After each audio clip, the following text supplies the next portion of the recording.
whatever the reasons for frustrated Palestinians turning to Hamas or Islamic Jihad, and whatever the failings of this thing we're in now that we're calling the peace process, does that group of frustrated people have the ability to scuttle the process and to at least take people away from the table where they're negotiating some sort of a perhaps less violent future for the Middle East? Yes, they have that ability, but then again, you have to define more cleverly, I think, what the powers that be actually want. Neither the Israelis nor the Americans, in my judgment, want a real, quiet, dignified, just peace. I believe both the Americans and the Israelis want a controlled level of tension. It suits their interests and their needs much better. It makes it much more possible not to have to discuss democracy in Saudi Arabia, much more possible not to have to discuss repression, torture in Egypt, not to have to discuss how 30,000 people in the last year or two have been killed in Algeria because democracy was subverted by the military with the help of the American CIA and the Arab establishment. So you have to look at the Middle East in a different way. The Middle East is organized by families and regimes. None of these regimes, including the ones like Assad in Syria, would last for a month if it weren't for the military and covert capabilities that they are helped with by Western governments. Now, Syria is a special case, but even with Syria, we want that regime to stay in power. So what does this mean in the end? It means that you have not so much a peace process, but you have sort of a controlled order process. You have a situation in which the President of the United States gets up and talks about democracy and human rights and a peaceful Middle East, but all the institutions of the American government perpetuate the system of client regimes, repression, and police states in the Middle East. The American people get confused, and then something like the World Trade Tower gets blown up, and people wonder, how could these people be so animalistic and crazy to do something of this? Well, these are the same people that for decades now have had Western bombers flying over their cities dropping bombs. And if they weren't Western bombers, they were bombers sold to various countries that dropped bombs that were made in Britain or in England. What just happened in Iran, where you had millions of people killed when the Iraqis invaded back in 1980? What just happened to Iraq, which was decimated by American power? And it had little to do with Kuwait. It had mostly to do with America imposing its will on the region against a power that was developing independent means of mass destruction and threatening our major ally, Israel. Look at Egypt today, becoming more and more a repressive police state with terrible human rights abuses. You were making the world's only known connection between Algerian democracy, FIS, and Jerry Falwell. Well, what I was trying to point out was that it's very convenient for the United States, the empire, the hegemonic power, and derivatively for Israel. If there's a controlled level of conflict, certain amount of tension, certain amount of terrorism, certain amount of challenge to American interests, to the regimes in the region, it becomes much more convenient somehow to overlook that Saudi Arabia and Kuwait are police states that don't even have the smallest semblance of any kind of human rights that we understand to be necessary for society, to overlook the repressive police state nature of Egypt, which gets worse and worse by the week, to overlook that 30,000 Algerians have been killed and tortured by a terribly brutal military government that is still going to lose, it appears.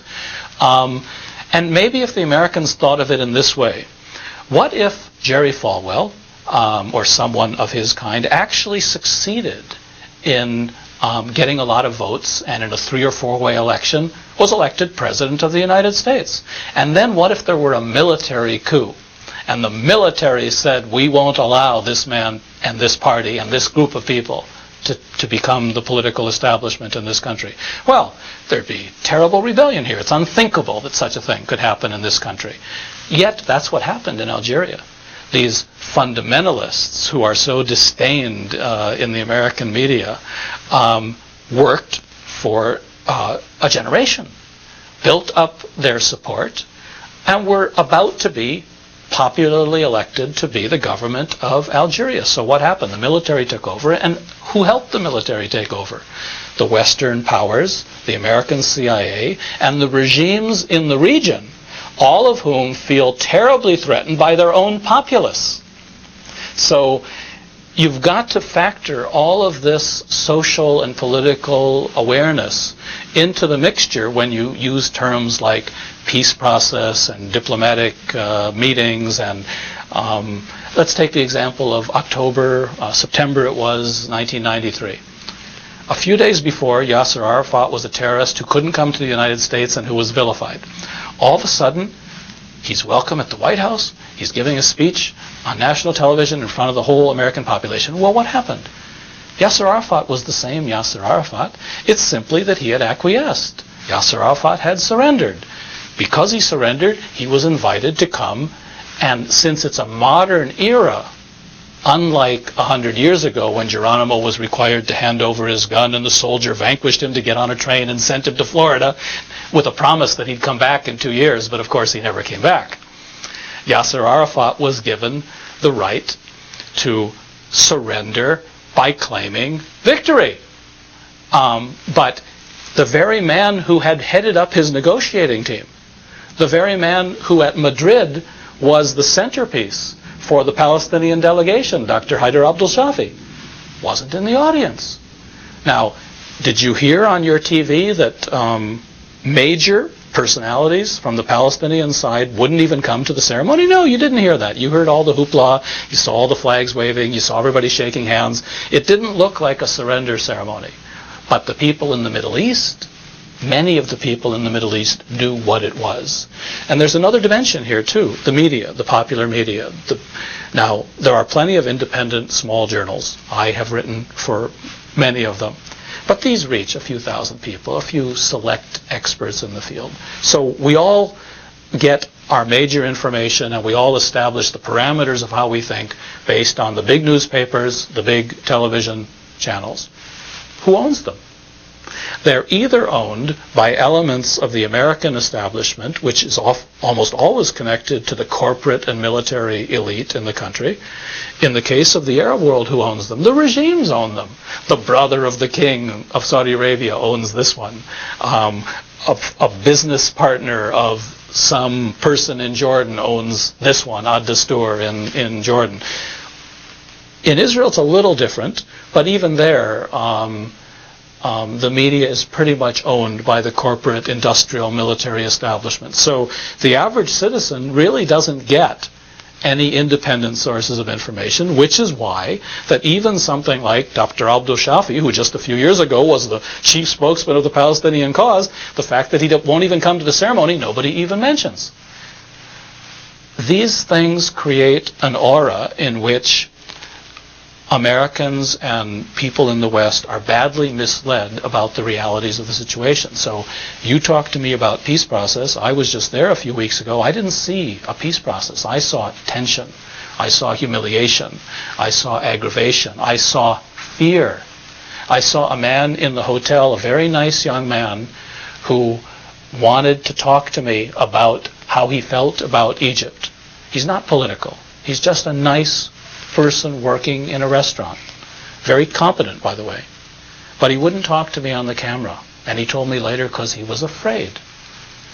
He would talk to me off camera. And he told me that Egypt was depressed. That Egypt had lost its dignity. That even though he had his family here, he wanted to leave. There was no opportunity for him here. Everything was repressed here. Now, think about the Palestinians for a moment. The Palestinians are being locked behind gates and fences. Gaza is essentially a big prison. The Israelis let people out of their prisons where they had to feed them and take care of them, and they sent them to other prisons. They locked them up behind Gaza, and they told Yasser Arafat, you administer this prison, and if you do a good job, we'll also let you administer the prisons of Hebron and Nablus and other population centers. But when the Palestinians talk about, well, what about statehood? What about Resolution 242? What about the Green Line? What about our independence? What about our national dignity? Nobody wants to talk to them about that. So essentially, what has Yasser Arafat become? He's become a warden of Gaza prison. And that's why when he holds executive committee meetings, like the couple that he's held since going back to Gaza, he hardly even gets a quorum. His own people won't even come and participate in the charade that is perpetuated under the term peace process. If we can't turn back history to change the demographic nature of Jerusalem, can we at least turn it back to grab an idea from the past, making Jerusalem an international city, or making Jerusalem one city that can be the capital of two different states? Look, in theory, Peter, you can do all kinds of things. What should have happened with the Israeli-Palestinian conflict, we were presented with actually a very positive option. After the 1967 war, there was a green line. There was a definable Palestine and a definable Israel. The just solution that would have changed the tensions and the attitudes, and the just solution, which is still not totally impossible, but I don't want anybody to think that I think it's going to come about, was the two-state solution. It wasn't ideal, but nevertheless it would have given the Palestinians fulfillment of their aspirations, would have given the Jews and the Israelis fulfillment of their aspirations. There are lots of reasons it didn't come about, but the primary reason is that the Israelis, and through the Israelis, the Americans, in most cases the Americans being manipulated by the Israelis on this issue, simply didn't want it to come about.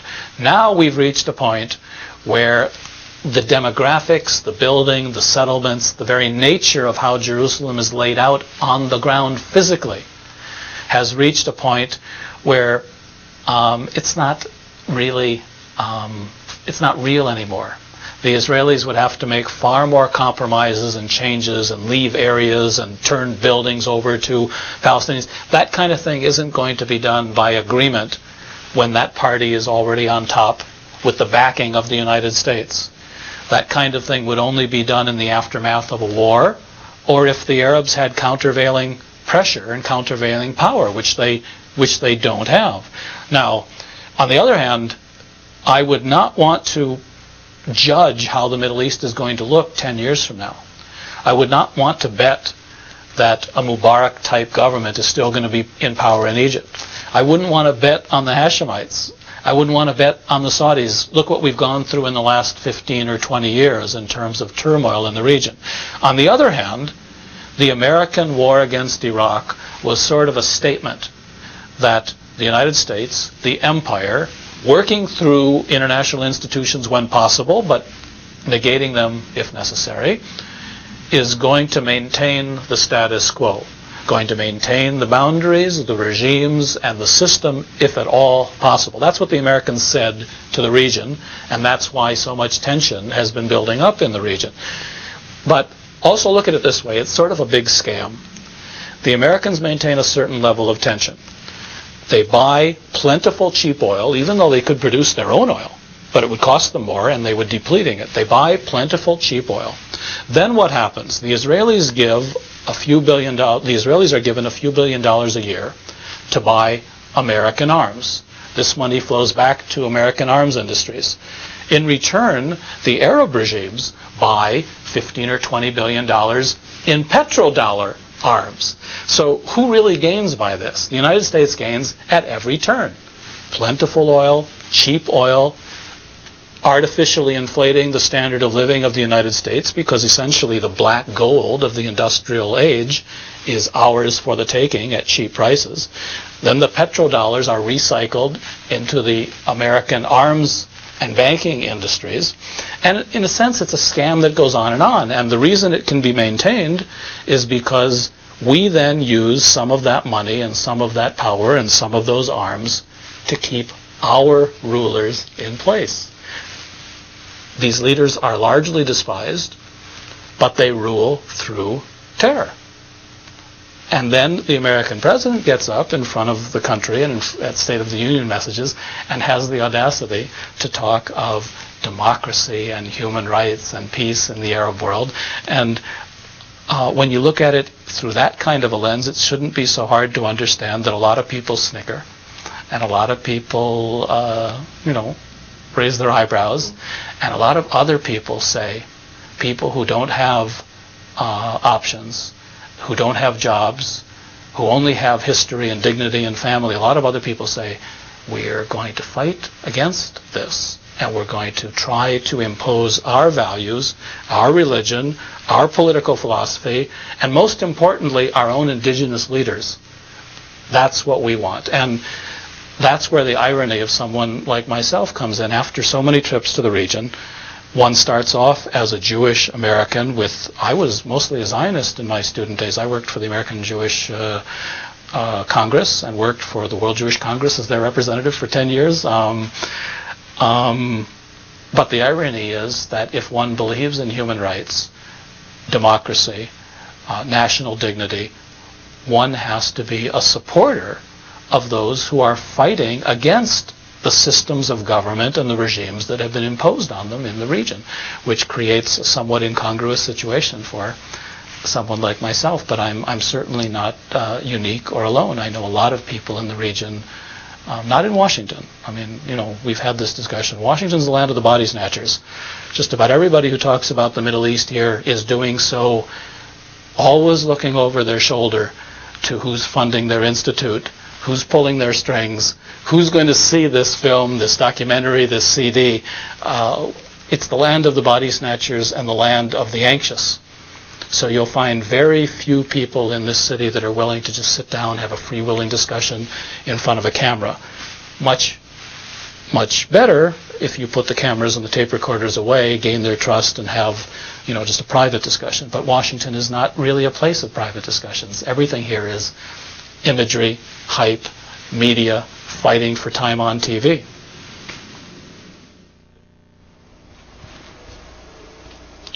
And now, this week's quote of the week.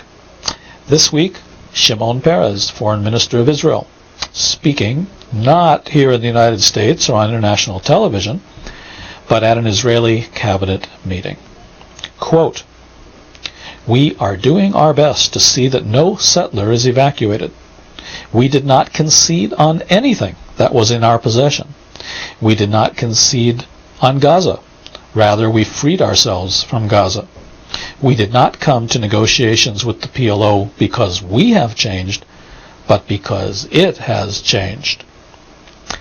Now, just as David Ben-Gurion, Peres's mentor, lied to the Palestinians about the intentions to create a separatist Jewish state in their country, so Shimon Peres follows in the deceptive tradition of the Israeli Labor Party.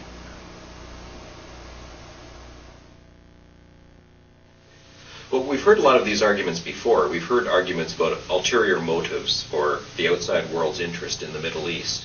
But we have to face this reality that this peace process has been entered into, willingly it would appear, by all the participants. The Palestinians are involved. Israel and all its neighboring states are involved. There must be something to this process, or why are they in it? Well, I don't think that's correct either. The peace process, if I'm to use your language, which I don't really accept as the correct language, I would say what's happening in the Middle East today is that two factors came into play in the last 10 years. Three factors. The end of the Cold War, meaning there was no longer the major competition between the Soviets and the Americans. Two, the rise of Islamic nationalist fundamentalism, which is actually midwifed by Western involvement, because who are these people reacting against? Who are they fighting against? They're fighting against the client regimes that have been imposed on them. And then three, of course, you've got the Israeli involvement in the affairs of the region. Israel started off as a small, weak power, but has become the dominant nuclear power. You have a state of 4 million Jews dominating the affairs of the region with over 200 million Arab, mostly Muslims, some Christians. So all these factors came into play. What you've got is a political process that after the Gulf War was pushed forward by the Americans. The Americans had just destroyed an Arab country, and they had participated in the destruction of Iran by encouraging Iraq to attack Iran in the first place. The Americans, I think, felt a desperate need for a public relations victory, that they be perceived not as an empire, but more as a good Samaritan. Now, imagery is very important in the Middle East, even more important than in the Western world. And that imagery of going to Madrid, creating a peace process, was very important, I think, to the Bush administration. Now, the Israelis had been in favor of this kind of thing all along. Shamir gave the impression that he was kicked and dragged and screaming and hollering. Shamir wanted, as all Israelis have wanted, to sit at a table with the Arab states and be accepted. It was a form of legitimacy even before there were any signed agreements. The Palestinians had been defeated. I mean, let's call it straight. There is no PLO anymore. The PLO was destroyed. It was destroyed by the Israelis, the Americans, and by Arab regimes that were afraid of it. And in the aftermath of the Gulf War, it was a good time to stop the funding, stop the pretense. Yasser Arafat hardly existed at that moment. He was literally bankrupt. He was a figurehead that had nowhere to go. His choices were either simply abdication and acknowledging his total defeat, or he did what many Arab leaders have done over the years. He allowed himself to become another client regime. He was bought by his enemies, who said to him essentially the following: you're not going to get a state. You're not going to get what you've been fighting for. Your people are vanquished. But if you, Yasser Arafat, will go and take charge, because we don't want to take charge. There's this place, Gaza. 1 million Palestinians living in poverty, turning into Hamas terrorists. We've had our fill of it. I've heard the Israelis since the 70s talk about the Gaza First option. And the impression is given that the Israeli Labor Party turned over some big new leaf and all of a sudden decided to recognize the legitimate rights of the Palestinian people. That's all nonsense. The Israeli Labor Party, going back to the 60s with the Alon Plan, had always said that pockets of Palestinian population should be autonomously administered by the Palestinians, preferably in combination with Jordan. They insisted on what they called security rights, the right to settle. Basically, they've taken 72% of the land, most of the water resources. They've encased Jerusalem in an Israeli-Jewish concubine arrangement. So the PLO was gone. This wasn't something that was done willingly. This was more like Geronimo being told to hand over his gun and he won't be shot.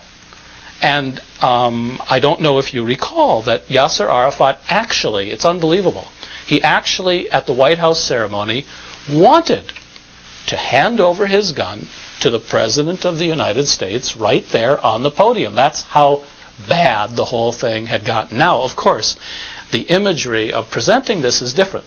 You tell the American people in the world, we've achieved a breakthrough. All the parties have come to the negotiating table. Well, who are the parties that have come to the table?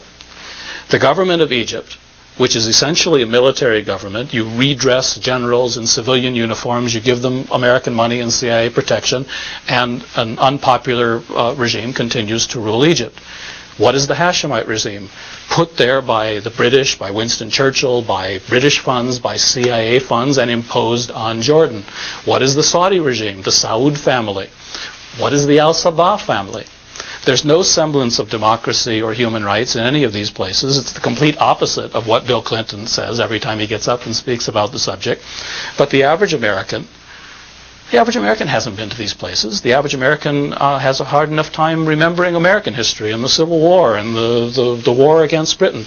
If you try to explain to the average American that the Palestinian PLO, when it was in existence, that the Hamas of today, that the nationalist revolutionaries in the Arab world see themselves like Paul Revere, see themselves like they are fighting against when the Americans fought against the British, that they don't want taxation without representation. They don't want to be ruled by foreigners. They don't want to have to pay homage to a foreign king.